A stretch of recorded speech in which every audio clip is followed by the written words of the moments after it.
안녕하세요. 지게책입니다. 제가 오늘 소개할 책은 스릴러 분야에서 베스트셀러였던 비하인드 도어를 쓴 작가 B.A. 페리스의 신작 테라피스트입니다. 심리 스릴러라서 범인이 과연 누구인지 추리해 나가면서 읽는 묘미가 있는 책이었어요. 자, 줄거리를 설명드릴게요.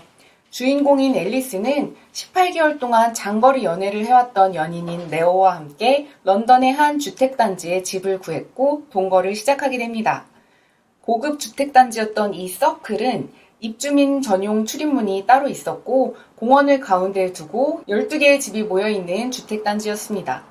그렇게 런던에서 살림을 합쳤지만 레오는 여전히 바빴고 낯선 곳에서 적응을 하기 위해 노력해야 되는 앨리스였어요. 다행히 이브라는 친절한 이웃과 편안한 대화를 할 수 있게 되었고 다른 주민들과도 친해지기 위해서 주민들끼리 함께 이용하는 왓츠앱을 이용해 주민들을 집들이에 초대합니다. 집들이를 하던 날 손님 맞으러 분주하던 앨리스는 파티 중간에 초인종 소리를 듣고 한 남자를 마주합니다. 그 남자가 당연히 아직 도착하지 않은 이웃인 톰이라고 생각했고 그를 환대하며 집으로 들였고 그 남자도 웃으며 집으로 들어왔습니다. 자연스레 방을 구경하기도 하는 남자였어요. 그런데 나중에 그가 톰이 아니었다는 사실을 알게 되고 다른 이웃들에게 혹시 자기가 본 그 남자를 봤는지 물어보지만 아무도 그 남자를 모른다고 합니다. 남자의 방문을 앨리스의 망상으로 여기는 상황이 되어가고 있고요. 그래서 과연 이 서클 공동 출입문을 누가 열었나 알아보니까 바로 옆집에 사는 노부부, 그 노부부는 집들이에 오지 않았었는데 외부인이 인터폰으로 6호 집들이에 왔다고 했기 때문에 입주민 출입문을 열어줬다고 해요. 하지만 여전히 미스터리에 쌓여있는 의문의 남자. 그 후 앨리스는 새벽에 꼭 누군가가 내 방에 있는 것 같은 느낌을 받고 불안감이 생기기 시작합니다. 그리고 며칠 뒤 불청객 남자가 다시 앨리스를 찾아옵니다. 남자는 자신의 이름을 토마스라고 밝히는데요. 자신을 사립 탐정으로 소개하며 그날 속인 것은 미안하다며 그간의 사정을 이야기합니다. 충격적인 이야기를 듣게 되는 앨리스. 앨리스와 레오가 이사온 이 집은 1년 전에 니나 맥스웰이라는 한 여성이 남편에게 살해를 당했었던 집이었어요. 그 남편인 올리버는 범인으로 몰리자 자살을 했었다는 것. 그래서 올리버의 누나가 동생이 억울하게 살인 누명을 쓴 것 같다며 조사를 의뢰해서 왔다고 말해주는 토마스. 자신은 누나가 고용한 사립탐정이라고 소개를 합니다. 앨리스는 이 이야기를 듣자마자 이 집을 소개한 부동산에 전화를 걸어 항의를 합니다. 하지만 레오가 이 집에서 살인사건이 일어났다는 것을 이미 알고 있었다는 것을 알게 돼요. 레오에게 크게 화가 나는 앨리스입니다. 게다가 레오는 모든 것을 알면서 이웃들에게도 앨리스에게 살인사건에 관한 이야기를 하지 말아달라고 부탁을 했었어요. 그래서 더 배신감을 느끼게 되는 앨리스였습니다. 사실 앨리스는 예전에 부모님과 언니가 교통사고로 죽고 혼자가 되었는데요. 이 언니의 이름이 공교롭게도 니나였습니다. 언니가 죽고 난 후에도 가끔씩 언니의 존재를 느끼던 앨리스가 이 집에서 죽은 여자의 이름이 니나였기 때문에 자꾸만 더 신경이 쓰였던 거예요. 앨리스는 점점 더 사건을 파고 들어가게 됩니다. 자신이 꼭 사립탐정이 된 것처럼 올리버가 범인이 아니라 다른 사람이 범인일 것이다. 누군가 여기에 범인이 있지 않을까 하는 상상을 하면서 파고들기 시작합니다. 그리고 옆집에 사는 노부부의 집을 찾아가서 로나 아주버니와 이야기를 나눕니다. 평소 니나와 올리버의 사이가 참 좋았지만 한 번씩 다투는 소리를 들었다고 말하는 로나 아주머니. 이렇게 마음 좋은 로나 아주머니에게 앨리스는 자기의 이야기도 털어놓습니다. 자기 고집 때문에 부모님과 언니가 차를 타고 가다가 모두 죽은 것을 얘기하고 로나 아주머니도 예전에 자신은 아들을 잃었다며 앨리스를 위로해줍니다. 집으로 돌아가기 위해 일어서는 앨리스를 로나 아주머니가 살짝 끌어안으며 작은 소리로 귓속말을 합니다. 아무도 믿지 말아요. 화들짝 놀란 앨리스, 그리고 자신은 아무 말 안 했다는 표정의 로나 아주머니. 집으로 돌아온 앨리스는 더 혼란스러워집니다. 니나를 죽인 범인이 올리버가 아닐 것이라는 생각이 지배적이게 된 앨리스는 사립탐정인 토마스를 자주 만나 이야기를 나눕니다. 이 죽은 니나의 직업은 테라피스트, 심리 상담가였습니다. 그리고 니나가 그때쯤 외도를 저지른 것이 아닌지 어쩌면 그 외도 상대가 실제 범인일지 모른다는 상상을 하게 되는데요. 그 사이 집에 있으면서도 계속 찜찜한 생각을 하던 앨리스는 레오의 서재에서 열쇠와 비밀 금고를 발견합니다. 그 금고에는 성이 다른 레오의 여권이 있었어요. 사실 레오는 과거에 사기죄로 징역형을 받았었고 현재 성을 바꿨던 건데요. 레오를 의심하게 되는 앨리스는 레오가 바로 니나의 불륜 상대가 아니었었는지, 그래서 이 집을 산 게 아닌지 생각까지 하게 되고 큰 배신감을 느끼며 이별을 고합니다. 레오에게 헤어지자고 말한 뒤 거취가 정리된 2주간 이 집에서 혼자 살 테니 나가달라고 부탁합니다. 그리고 집을 더 살펴보던 앨리스는 레오의 옷장에서 잘린 금발 포니테일 머리를 발견하고 집안 곳곳에도 머리카락이 떨어져 있고 밤마다 누군가 자신을 지켜보고 있다는 느낌을 받는 데다가 집 울타리에서 옆집과 통하는 개구멍을 발견하기도 하면서 앨리스의 이 망상적인 의심은 점점 더 커집니다. 니나의 사건에 매달리면서 끊임없이 주변을 의심하는 앨리스가 유일하게 믿는 사람은 사립탐정 토마스 뿐이었습니다.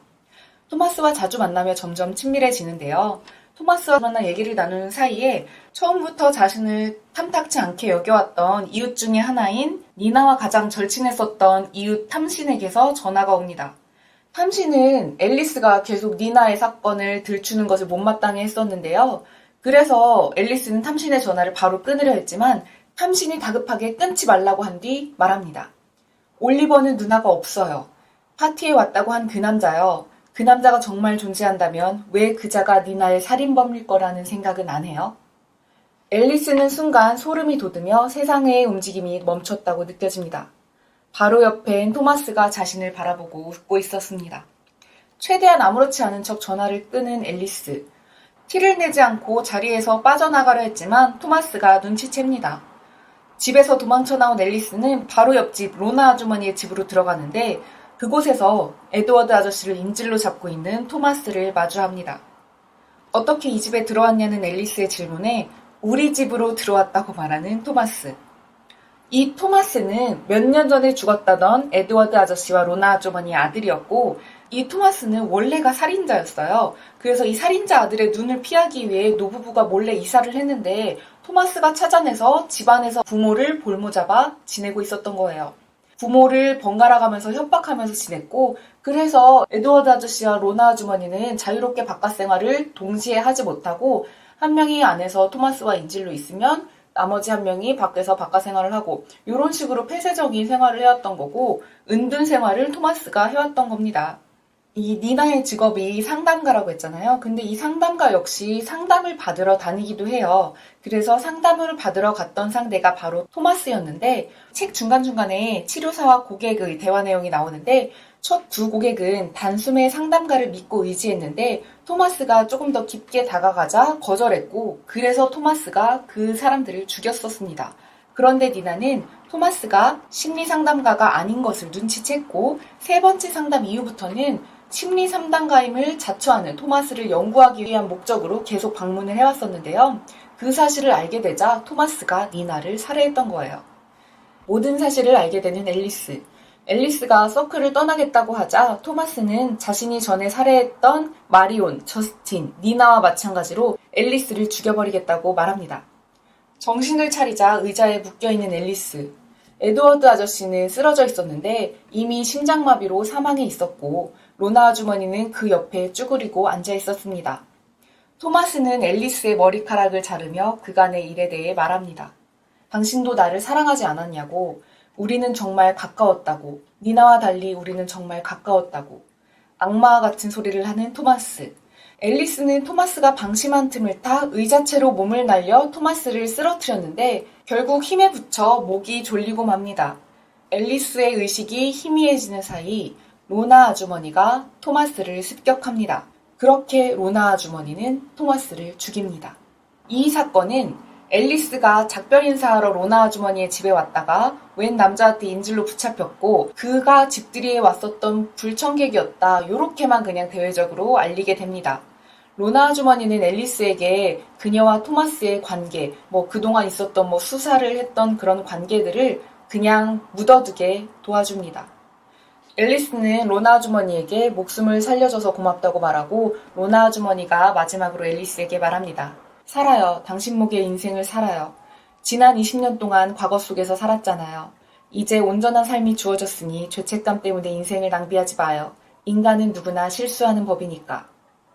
네, 끝까지 범인이 누군지, 앨리스의 의심의 표적이 어디까지 뻗칠지, 토마스와 앨리스가 알아낼 새로운 사실이 무엇일지 그거를 궁금해하면서 읽었다가 뜬금없이 반전으로 토마스가 범인이었다니, 심리상담가와 고객의 내용이 토마스의 내용이었다니, 토마스와 앨리스가 알아낼 새로운 사실이 무엇일지 추리하면서 읽었는데 마지막에 소름 돋았습니다. 앨리스가 올리버에겐 누나가 없다는 전화를 받았을 때부터 그때부터 정말 흥미진진하게 읽었던 것 같아요.